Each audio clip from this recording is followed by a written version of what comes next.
எல்லாருக்கும் வணக்கம் and welcome back to our channel. Office அப்படின்ற ஒரு வெப் சீரிஸ் மூலமாக பிரபலமானவங்க தான் ஜனனி அசோக் குமார். ஆனால் உங்கள் யாருக்கும் தெரியாது, கொஞ்ச நாளைக்கு முன்னாடி ஜீ தமிழில் செம்பருத்தி அப்படின்னு ஒரு சீரியல் வந்துச்சு. அந்த சீரியலில் இவங்க நடித்து பயங்கரமாக ஃபேமஸ் ஆனாங்க. ஏன்னா அந்த சீரியல் ரொம்ப ஃபேமஸான சீரியல். அது மட்டும் இல்லாமல் இந்த செம்பருத்தி சீரியலில் இவங்க லீட் ரோல்லாம் பண்ணலை, செகண்ட் லீட் ரோல் தான் பண்ணாங்க. பட் அதுவும் இவங்களுக்கு ஓரளவுக்கு நல்ல பேர் கொடுத்துச்சு. இப்போதைக்கு இவங்களுக்கு நடிக்கிறதுக்கு எந்த ப்ராஜெக்டும் இல்லை, எந்த ஒரு சீரியலுமே இவங்க கமிட் ஆகிற மாதிரியும் தெரியல.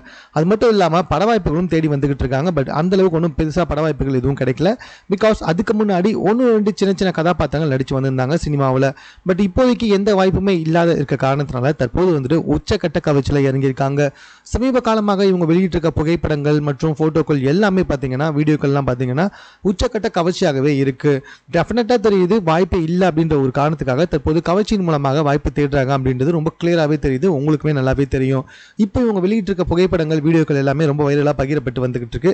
காரணம் என்னன்னா, ஒரு காலகட்டத்தில் வந்துட்டு இவங்கெல்லாம் கவர்ச்சியா வரமாட்டாங்களா அப்படின்னு எதிர்பார்த்திருந்தாங்க. பட் இப்போ இவங்க பயங்கர கவர்ச்சி ஆயிட்டாங்க. பட் 35 வயசுல இவ்வளோ கவர்ச்சி காமிச்சு என்ன பிரயோஜனம்? இதை வச்சு சினிமாவில் கண்டிப்பாக கதாநாயகியாக நடிக்க முடியாது. பட் ஆனால் ஒன்று ரெண்டு சைல்டு ரோல் நடிக்கிறதுக்கு நிறைய வாய்ப்புகள் இருக்கு. ஆஃபீஸ் அப்படின்ற வெப் சீரிஸில் நல்லாவே நடிச்சிருப்பாங்க. ஆனால் அதை தொடர்ந்து ஏன் இவங்களுக்கு எந்த வாய்ப்புமே வரல அப்படின்றது ஒரு கேள்விக்குறி தான். சினிமா நடிகைகள் மட்டும் அல்லாமல் சீரியல் நடிகைகள் கூட இப்போ வாய்ப்புக்காக கவர்ச்சியில் இறங்குவதை பற்றி நீங்கள் என்ன நினைக்கிறீங்க அப்படின்றத கமெண்ட்டில் தெரியப்படுத்துங்க. மேலும் இது போன்ற செய்திகளை உடனுக்குடன் தெரிந்து கொள்வதற்கு நம்ம 60 செகண்ட் சேனலை சப்ஸ்கிரைப் பண்ணுங்கள்.